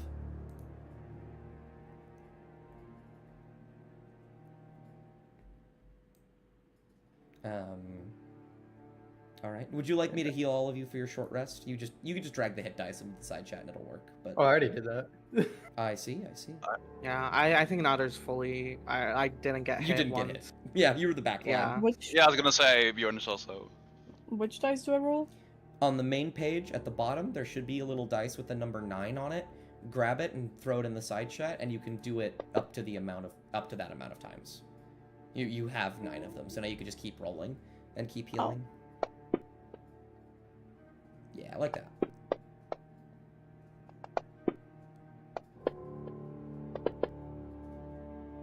Nice.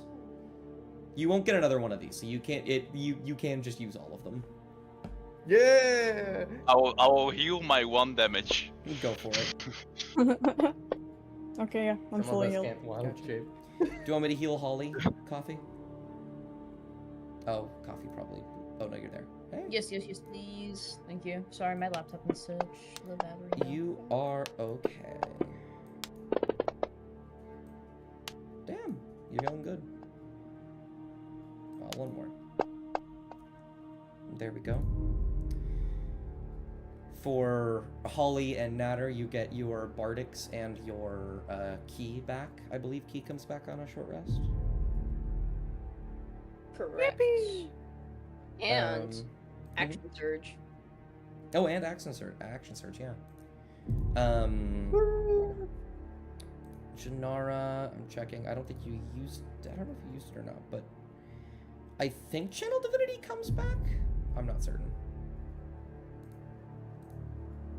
I don't know, man. I don't know. I don't know. I just work here. I'm just happy to be here, man. I'm just. Bjorn, you get your wild shapes back. Yeah, I get 1 spell, but I only used 1, so I get back. Sure. Do I get a spell back? I don't know. You do not.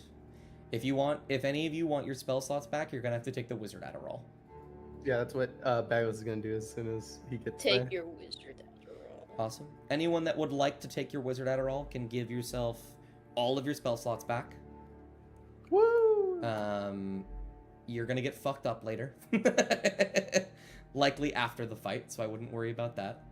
Can you also use it mid-combat? Huh? Can you take the Wizard's Adderall like mid-combat? You or- can. It's an action. Yeah, okay.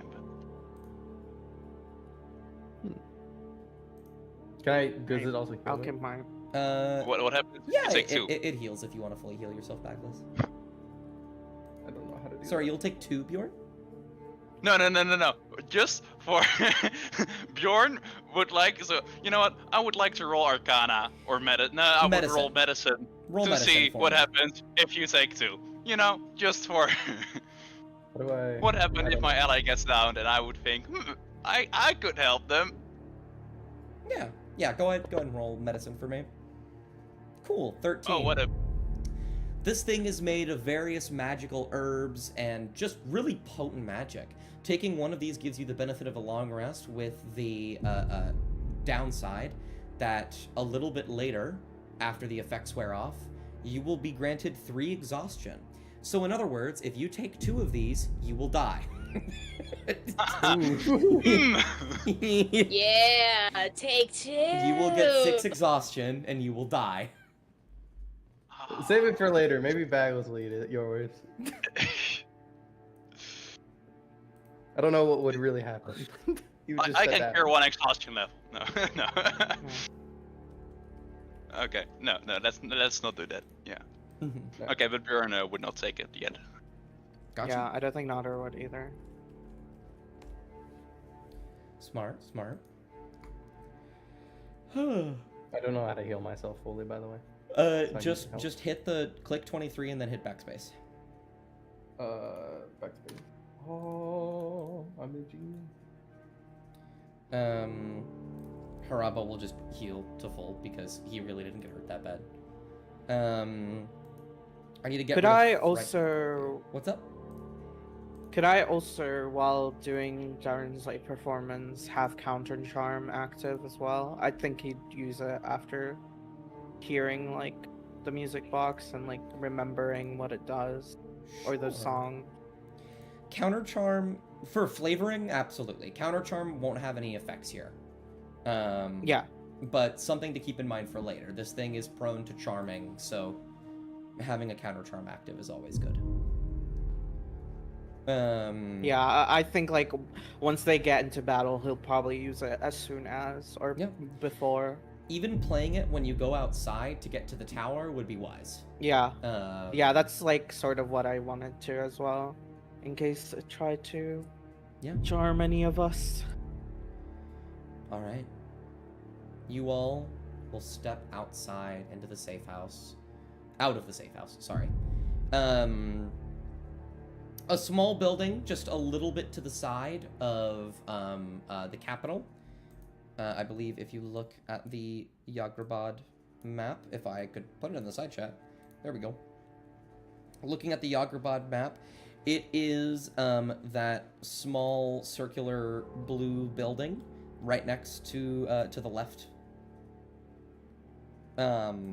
As you all step out, you see the tendrils of the false Hydra flicking about wildly in the city, screams of people, and behind you see the tower. You know the path. You just have to make it there.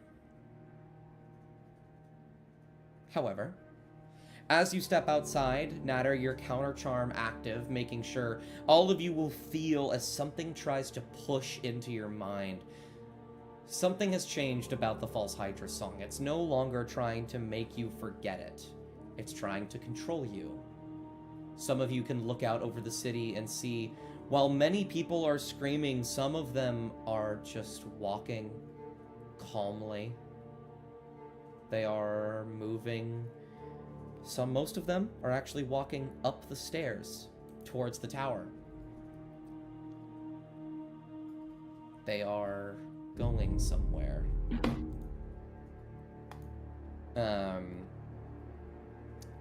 And as you step outside, I want you all to make me a stealth check.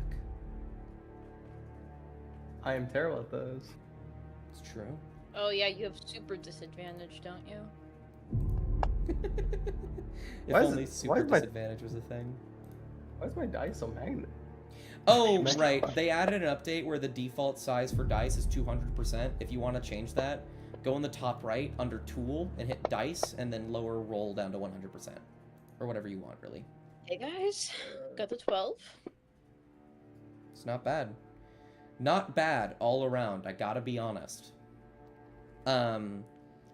14, baby. Yeah. You all will try your best to lay low and move as you see one of the heads begin to I did move. better than the. You did. You did. I did better than the person who has +7. Yeah.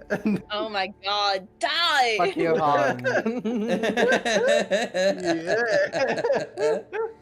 As the false Hydra moves above all of you, I'm gonna have it make a perception check against your guys's what is it, group stealth? So that would be 20, 40, 24, 64 plus 14 would be 78 divided by 5. I'll roll. Hey, calculator. 15.6, so it has to get higher than a 15.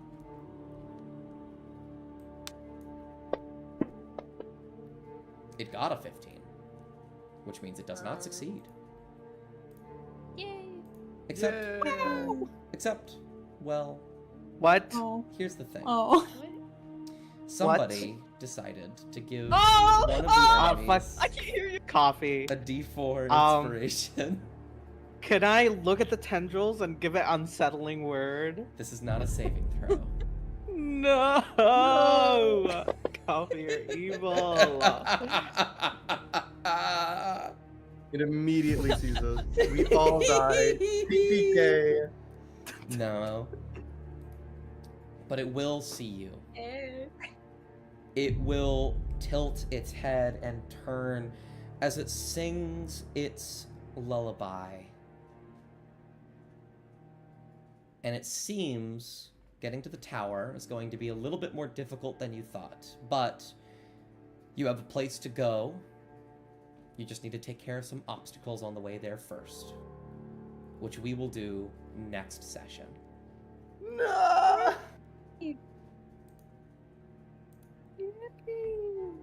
Jesus. Whew. Thank you guys for my fucked up evil Fighting. session where I get to be really mean to you all. You're welcome. I hope you liked my bard that was just there in the background the entire campaign. That was crazy. Yeah, I totally thought the bardic inspiration thing was just like a thing that you added, and I was like, oh, okay. I didn't even question it. Maybe just likes us, yeah. I couldn't make any jokes because I had to be sad. Because I was sad. Because I had to be sad. That's so funny.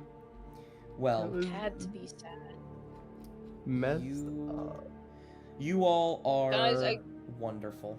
And while it isn't the finale yet, thank you for joining me in this campaign. Next week, we will finish it off as you guys face off against the False Hydra. Like in the wise words of Game Grumps, nothing will make him feel better. Even the victory will be bittersweet.